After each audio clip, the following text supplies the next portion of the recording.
The sun hung low over the Manhattan skyline, casting golden reflections onto the glass towers that lined the streets. The evening rush had begun, luxury cars humming down Fifth Avenue, pedestrians weaving in and out of high-end boutiques. It was the kind of place where people rarely looked down, especially not at those who had nothing. Near the entrance of a five-star restaurant, a man sat hunched over on the pavement. His tattered military jacket barely covered his frail frame.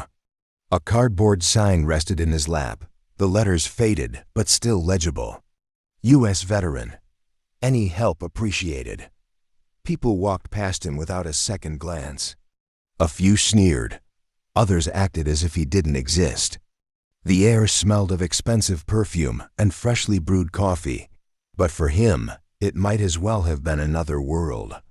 Liam Kensington, a well-known liberal investor, tech entrepreneur, and frequent guest on CNN, where he often preached about equity, fairness, and social justice.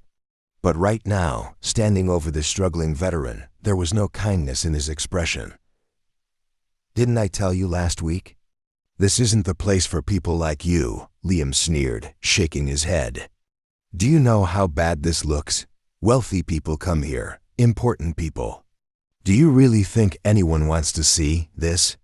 The veteran lowered his gaze. He had served 3 tours overseas, seen things most men wouldn't survive. But somehow, this cut deeper. Liam wasn't done. He let out a fake laugh and looked around as if inviting the onlookers to join in. "You know what's funny? You probably fought for their freedom," he gestured toward the city, "but now they won't even give you $1. Think about that for a second." A few people nearby chuckled awkwardly, unsure whether to laugh or look away. The veteran clenched his fists. "I don't need pity. Just some dignity." Liam rolled his eyes. "Dignity? My friend, dignity is earned. And right now, you're just taking up space." The humiliation was complete. The veteran lowered his head. Liam smirked, satisfied. Another day, another lesson taught. But then, the quiet hum of a sleek black SUV pulled up to the curb. A door opened. A figure stepped out. Tall, poised, sharp blue eyes scanning the scene. People whispered. They recognized him instantly. Barron Trump. And in that moment, everything changed. Liam Kensington was still smirking, clearly enjoying himself. The veteran sat motionless, his shoulders slumped, as if he had accepted that no one was coming to defend him. But then, a voice cut through the murmurs of the crowd.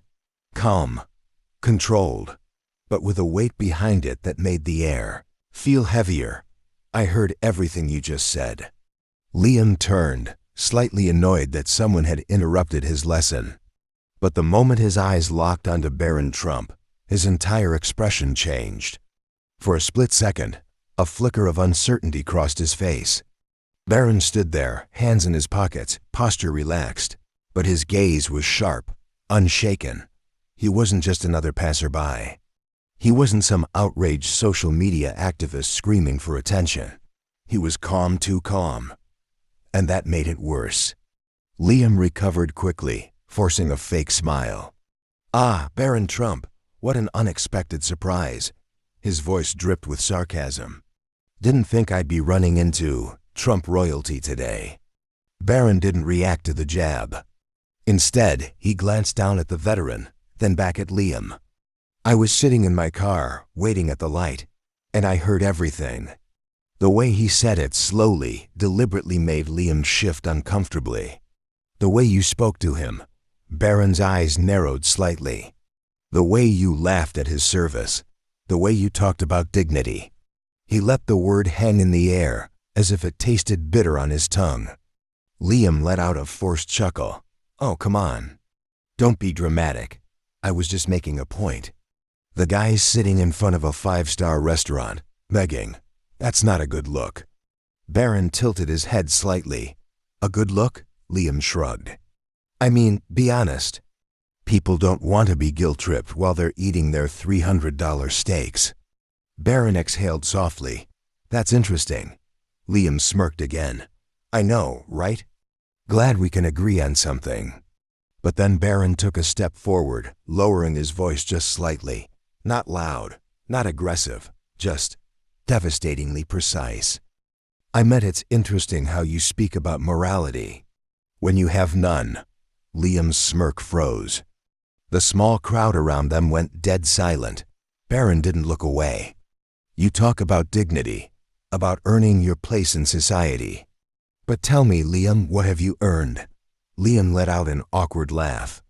Excuse me? Barron kept his posture relaxed. His voice never wavered. What have you actually contributed to this country? To its people? You stand here in your $1,000 suit, talking about hard work and good looks, but the only thing you've ever built is a personal brand based on empty rhetoric. Liam's face darkened. But Barron wasn't finished. He fought for this country. He risked his life. And now, because his circumstances don't fit into your aesthetic, you think you have the right to degrade him? His voice remained calm, but there was steel underneath. That says a lot more about you than it does about him. Liam's jaw clenched. His usual arrogance was faltering. No one had ever spoken to him like this, especially not a teenager. The crowd was growing. Some were recording. People were waiting to see what would happen next. Barron glanced back at the veteran. Sir, what's your name? The veteran hesitated. James Carter. Barron nodded, then turned back to Liam. James Carter served his country. He lost everything in the process. And now, instead of offering him a hand, you stand here and mock him. I'm curious, Liam, if he doesn't deserve dignity. What makes you think you do? Liam opened his mouth, then closed it. He had no answer. The tension was suffocating, but Barron wasn't done yet. Because this wasn't just about putting Liam in his place. This was about making sure he never forgot it. Liam's smirk was gone. His hands curled into fists, his expensive watch glinting under the streetlights. The growing crowd was still watching, cameras rolling, waiting for his next move. He had been humiliated in his own game. And that was something Liam Kensington did not tolerate. His lips curled into a sneer. If logic and reason had failed him, then he had only one card left to play. Personal attacks. He crossed his arms and let out a fake laugh. Wow. Okay, so this is what we're doing now. We're pretending you're some great intellectual, lecturing me on morality. Barron didn't respond. He just watched him, unshaken, unmoved. That only made Liam angrier. You know what's funny, Barron? You stand here, acting like you're above it all. But let's be real, you're only here because of Daddy's money. The crowd murmured. Some exchanged glances. Others looked uncomfortable. Barron, however, didn't blink. Liam stepped forward slightly, his confidence creeping back. Tell me something. Have you ever worked a day in your life? Have you ever had to earn anything? Or do you just sit in a golden penthouse while your father tells you what to think? Still, Barron didn't react. Liam scoffed, shaking his head dramatically. Oh, I get it now. You're just another spoiled conservative kid, brainwashed since birth to think you're better than everyone else. He gestured wildly. Look at you standing up for him like you actually understand his struggles. You've never struggled a day in your life. You don't get to stand there and preach to me about dignity and hard work. He turned to the crowd, playing to them now. This is rich, isn't it? A Trump talking about morals. He laughed bitterly. Your family is the reason this country is so divided. Your father is a racist, your mother is a trophy wife, and you? You're just the next generation of privilege pretending to care about people like him. He jabbed a finger toward the homeless veteran. The tension crackled like electricity in the air. Some people in the crowd gasped, others waited. Slowly, deliberately, he tilted his head. And then, he did something Liam wasn't expecting. He smiled. A small, knowing smile like a chess player who just watched his opponent walk straight into a trap. Barron exhaled softly. And when he spoke, his voice was lower, calmer, sharper. That's the difference between us, Liam. Liam's smug expression flickered. "Oh yeah. And what's that?" Barron's smile didn't fade. "You think money is what makes a man. I think values do." Liam's jaw clenched. Barron stepped forward now, his posture relaxed, but his presence dominating. "You talk about privilege like it's an insult. But privilege isn't about wealth. Privilege is growing up in America and choosing to hate it anyway." The crowd went dead silent. Barron's voice remained steady. "You think you're better than me because I was born into wealth? Fine, but let me ask you this. What have you done with your life that makes you more than your money?" Liam hesitated. Barron didn't let him answer. "Have you built anything? Created anything? Helped anyone?" His eyes locked onto Liam's. "Or do you just sit in rooms like this, surrounded by people like you, mocking those who have less, pretending that makes you enlightened?" Liam opened his mouth, then shut it. The crowd was watching. The camera phones were rolling. And for the first time, Liam Kensington looked lost. Barron let the silence hang before delivering the final blow. "You can attack my family all you want, but at least they stood for something. What do you stand for, Liam?" Liam had nothing. He had tried to attack Barron with words, but Barron had destroyed him with truth. The crowd shifted. Some people nodded, others whispered. Barron turned to the veteran and reached into his pocket. He pulled out a neatly folded stack of bills and placed it in the man's hand. "I don't do this for the cameras," Barron said quietly. "I do this because it's the right thing to do." The veteran looked at him, stunned. "Thank you, son." Barron nodded once. Then, without another glance at Liam, he turned and walked back toward his car.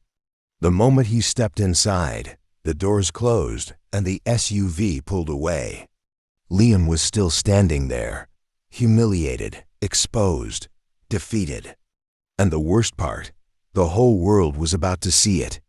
Because that video, it was already going viral. Liam stood there, still trying to process what had just happened. His face was flushed, his fists clenched. Barron Trump was gone.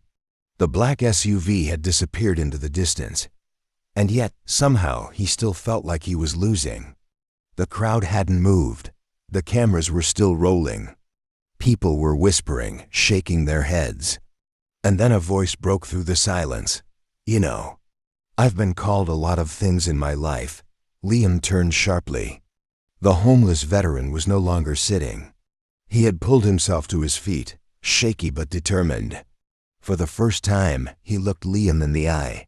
A soldier, a brother, a friend, a protector. And now, he let out a bitter laugh. "Now I'm just a bad look for people like you." Liam rolled his eyes. Oh, here we go, the self-pity speech. But James didn't back down. He squared his shoulders. "Self-pity?" His voice was stronger now. "You think I'm looking for pity?" He took a step closer. "Let me tell you something, boy. Pity is when a man like you looks down at a man like me and thinks he's better." Liam scoffed. "Oh, please. No, you listen." James' voice cut through the air like a blade. "You talk about dignity, about earning respect. But let me ask you something. Have you ever bled for someone else?" Liam hesitated, caught off guard. "Have you ever gone to sleep in the dirt, wondering if you'd wake up in the morning?" Liam swallowed. James stepped closer. The crowd was silent now. "Have you ever lost a brother in your arms? Held a man while he took his last breath? Watched good men die so you could be free to stand here and mock them?" Liam opened his mouth, then closed it. He had no answer. James exhaled slowly. "I fought for this country. I lost my home, my family, my dignity. And you?" His voice didn't shake. "You mock me. Because I remind you of everything you will never be." The words hung in the air, heavy, unshakable. Liam clenched his fists. His eyes darted around. The crowd was no longer on his side. He let out a forced laugh, trying to brush it off. "Oh, come on, man. You're acting like I'm the bad guy here." James nodded. "You are." Liam froze. James didn't raise his voice. He didn't need to. You're the man who steps on others to feel tall. The man who mocks those who have given everything because you've never sacrificed a thing in your life. The crowd murmured. Some nodded. Some glared at Liam. Liam's face twitched. He looked around, as if searching for support, but there was none. James sighed, shaking his head. I don't need your pity, kid. I never did. He glanced down at his torn jacket. And I sure as hell don't need your approval. Liam had nothing left. No comebacks, no in silence. And then, slowly, people in the crowd began to clap. Not for Liam, for James Carter, the veteran who had finally found his voice. Liam stood frozen. His mouth opened slightly, as if he wanted to say something, anything to regain control of the situation. But it was too late. The applause had started as a slow ripple, but now it grew louder. Some people clapped hesitantly at first, unsure if they should. But as the weight of what had just happened settled in, the energy shifted. They weren't just clapping. They were cheering for James Carter, for the homeless veteran that Liam Kensington had tried to humiliate. Liam's face twitched. His eyes darted around, looking for anyone who was still on his side. But there was no one. The crowd had turned against him. The cameras were still rolling. Liam let out a forced laugh, trying to brush it off. Oh, come on. What is this? Some kind of dramatic hero moment? He scoffed, shaking his head. You people are so easy to manipulate. Nobody responded. James just stared at him, not with hatred, not with anger, just disappointment. And somehow that was worse. Liam let out a frustrated breath. You know what? Fine, keep your pity party. Enjoy your little moment. With that, he turned and stormed off, shoving past people as he went. But as he walked away, a voice rang out behind him. Liam. Liam hesitated. He almost didn't turn around. But something made him look back. James' gaze was steady. One day, you're going to realize that money can't buy respect. And when that day comes, I hope you remember this moment. Liam's jaw clenched. He said nothing, and then he disappeared into the crowd. Gone. Defeated. James exhaled, rubbing a hand over his face. The cheering had faded, replaced by quiet murmurs. Some people were still filming. Others looked at James with newfound respect. And then, something unexpected happened. A well-dressed man, maybe a businessman, maybe just someone watching, stepped forward and reached into his pocket. He pulled out a few folded bills and handed them to James. James blinked. I can't take that. The man shook his head. Not charity, just respect. And suddenly, more people stepped forward. Some gave him money. Some shook his hand. But all of them saw him now. For the first time in a long time, he wasn't invisible anymore. James straightened his back. He nodded once, then turned and walked away. Not as a beggar, not as a charity case, but as a man who had reclaimed his dignity.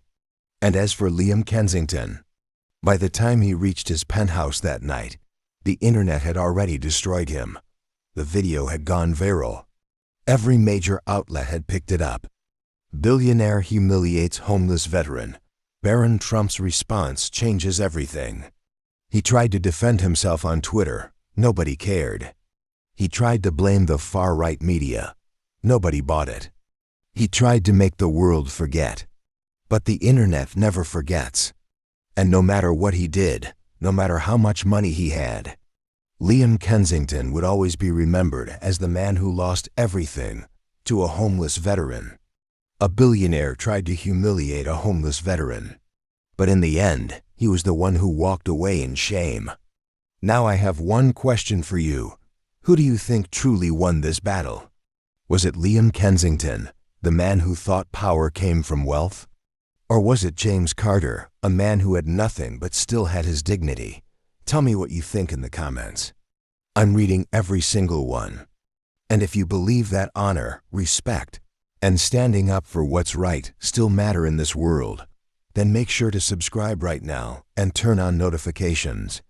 because trust me, you won't want to miss what's coming next. Thank you for watching, and I'll see you in the next video.